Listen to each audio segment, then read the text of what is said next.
Assalamu alaikum wa rahmatullahi wa barakatuhu. Welcome back to another edition of Love Reading, and I hope it's been going well for all of us in this blessed month. So here today I'm going to be looking at another book on the Quran, around the Quran, and it's called Journey Through the Quran, the content and context of the surahs. And this is done by Sheikh Muhammad al-Ghazali. He's a contemporary person who passed away. He was born in 1917, and he passed away in more recently in 2000, I think, but I'm missing the dates just now.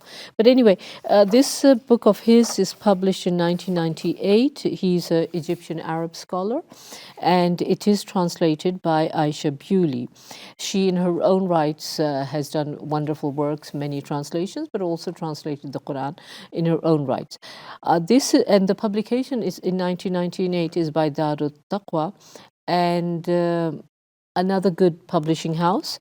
And the book I have in front of you is this one, which is a good. It's giving you an overview, a summary of all the surahs, and trying to give you it's called thematic. So let's look at the overall theme. So far, what's been mostly on tafsirs, you go by ayah. This is what this ayah means. This is what this ayah means. But holistically, conclusively, more and more today, there's another author, inshallah, one day more in depth. I'd like to share him with you, who look at it thematically of Surah Fatiha. What is it saying? It is saying, Ihdina as-sirat al-mustaqim. We ask you for hidayah. We ask you for hidayah. And what kind of hidayah? The one that guides us to the right track. Surah Baqarah starts with, this is Hudal Linnas. It ends off with taqwa. Al Imran picks up with the idea of Surah Imran ends off with the idea of la'allakum tattaqun. Those are the ones who will be in taqwa. Surah Nisa picks up on taqwa. So that I am familiar with and I know. But the beauty that he brought to the fore for me when we studied him as an author is that he brought up the idea of these themes in the Quran. And look, at the very base level, 90% of the mufassirs would talk about Tawheed, Risala, and Akhirah. Those are the three fundamental things which are special to the Quran. What I loved about what he had to say, he adds two more to it, and that's how when we did it. What I love about what he said is that he did say that it occurred to me that what was given to us was what they call atomistic study of the Quran, each ayah individually by itself. The fact that how does this thought process for guiding us continue from talking about this and suddenly shifting to this. So many times the beauty thing is that in the shift is where your mind will reconnect with Allah. All those shifts, that's what they're designed to do. This is now me saying so. But anyway, but what I loved is what he said is that this kind of holistic tafsir will never supplant the classical tafsirs and can only be viewed as a kind of extension to them and an effort to can only be viewed as an extension to them, an effort to supplement them. Not okay, and but there's no doubt in my mind the Quranic study needs to have this thematic view, because yes, we read it in now Quran. It's a big, it's 114 ayahs, 6,666 pages, or however many it is, or ayahs. I'm not sure which one it is, but you can't really read it all in one day and understand it. Okay, so Hufaz, the minimum time it recommended for them is also 3 days, not in the whole time. There's merit in all of those things in itself, but you need to absorb it. So here he has done the breakdown that he gives is that he does it, okay, the usual, what I was familiar with, Tawheed, Akhir and Risala, but then he adds onto it, well, the akhirah is about the accountability, is the social justice and compassion. So social justice is a great, and the beauty of it, when we looked at the ayahs early in Surah Al-Baqarah, it talks about justice. It talks about four things. It talks about like the rain, what it gives up to you, the plantation, and other things. And in the tafsir that we studied, it was to say that sometimes Allah gives us those universal pictures and ideas which everybody can relate to. So maybe, when we're talking about what we'll get, the fruits in Jannah and all that, so the disbeliever says, well, I don't even believe in Jannah, so what are you talking about? I don't relate to it. But if you talk about rain, if you talk about the winds, if you talk about something, that is something a believer, non-believer can relate to, can link to. So look at that, see that. So that was the one ayah. And then it said about that adl, justice, is something we can all as human beings relate. Even a 2-year-old, we will at one of these lectures, and how we were told that ask a child, you give him this much of a drink and the other one, and he will know the fraction that he got it more than I did. So the adl, the balance, the justice is there. So the Quran encourages that, and the justice, benevolence, everything, fair treatment, and especially the vulnerable of society. So that's what he brings, that is a theme in itself to go work through.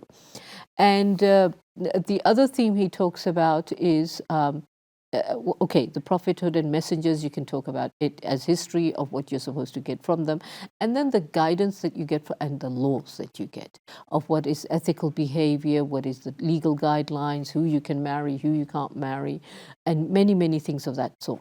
So that's what he's done basically as an author coming up, and he's Egyptian. And the beautiful thing of in our faith is that this need to want to have this overview of the Quran, to look at it in this way. Different needs surface. There was a time when with Maulana Maududi, with Sayyid Qutb, with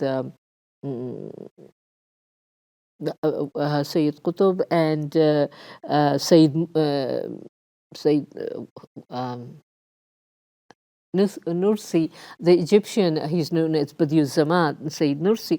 All these people, their approach and what they were going through, the tail end of colonialism, the kind of tafsirs or what they wrote or they brought to the fore, his Risala, Sayyid Qutb Zilzal, and Maulana Maududi's Tafhim.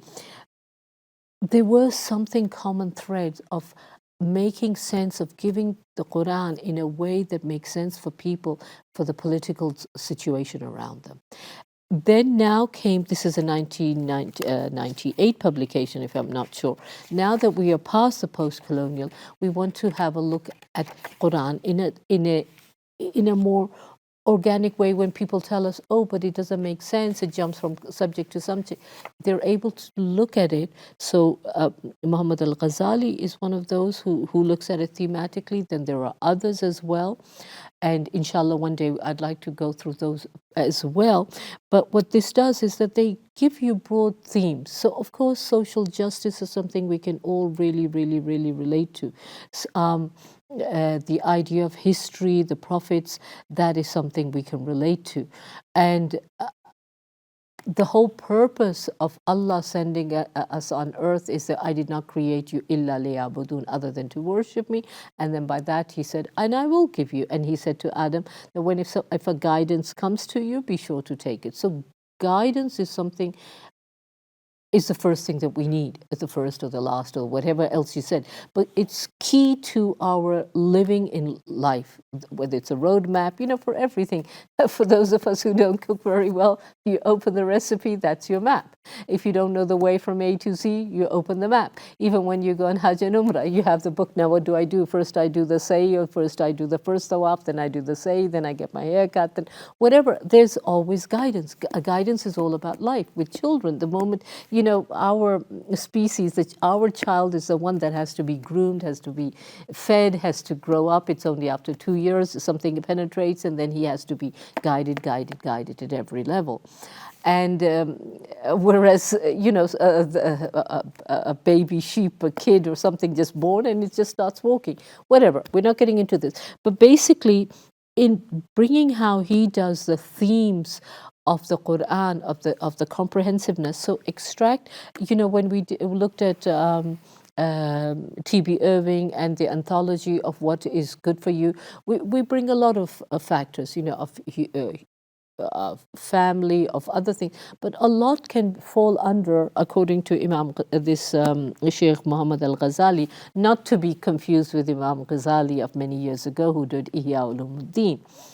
So he carries the same name. So the beauty then also is that, when especially in today's day, your reach isn't only to your ethnic population, to your ethnic people. So he's Egyptian. His reach is not only for the Egyptians. Yes, he wrote in Arabic, so for the English-speaking world, Aisha Bewley translated it. It's a beautiful book, and so on. So he explores overall, and all this is to give us as lay people, when we are reading our Quran, is to give us, okay, now I'm reading on Surah Nisa. So this is going to be talking a lot on Sharia, on Ahkam, on how to do, what to eat, and so on. Same with Surah Maida or other things. Then there are others which are talking about. And the beauty of our Quran and the beauty of our surahs is that it's not that today the subject is this and this is all we're going to study. No, it brings in everything. So surah, in fact, means something like a citadel, that everything goes on inside it. The eating, the drinking, the this, the talk of the akhirah, the talk of the dunya, the talk of the prophets, to get, where are you going to get... where are you going to sort of, is this a kind of what is a take-home message from it when you read the story of Surah Musa, of Musa alayhi salam, or of other prophets. So those are the kind of things that come up. And he just did a brilliant job, what can I say? And read other authors, read other things, how they divide it, but invariably you'll always find the three themes for sure is Tawheed, Akhirah, and Risala, and then it's on justice, and he brought it on Sharia, on guidance. And they too are kind of related to each other, and you can also say within, they too are related to the point that they come under Risala, they come under what our Rasul sallallahu alaihi wasallam gave us, the Sharia ruling, extrapolated from the Quran, whose homes you can go to, whose home you can be comfortable with, who you can, be a bit more easy with, how with your hair, with your hijab, and so on. So that comes up. Somebody else more interested in psychology or in sciences, and also science is another thing. Draw from the sciences. Why did we have, in the days of the Abbasid era, all these discoveries about the telescope, about this, about that, about instruments for the body, all the scientific things too? A lot comes, like somebody wanted to talk about Yusuf alayhi salam, and how the shirt is mentioned in Yusuf alayhi salam's story a few times, and in the last one he took off his shirt and he gave it to the brothers, go and throw it on my father for his eyes to come back, his vision to come back. So somebody was trying to do a whole research on what was it in his shirt, and he said, well, maybe it was the smell of him, the perspiration, something in it that helped. So we can draw those scientific things. It's up to you whether you truly want to go by it, or but these are just add-ons. But it means it's opening up the avenue of you wanting to think about things. You're wanting to say, well, why did Allah say this about the bee, about the ant, and so on. So look at this book too, if you can. Again, for me, not only for yourself, but suggest it to your younger ones. These are all beautiful, timeless books that we need to be suggesting to our youth to be looking at. And this one is called The Journey Through the Quran. And that's what we want our children to be doing. So with that, I call it a day, and please pray for me, and I pray for all of you out there, and may this be a blessed time for us all. Assalamu alaikum wa rahmatullahi wa barakatuh.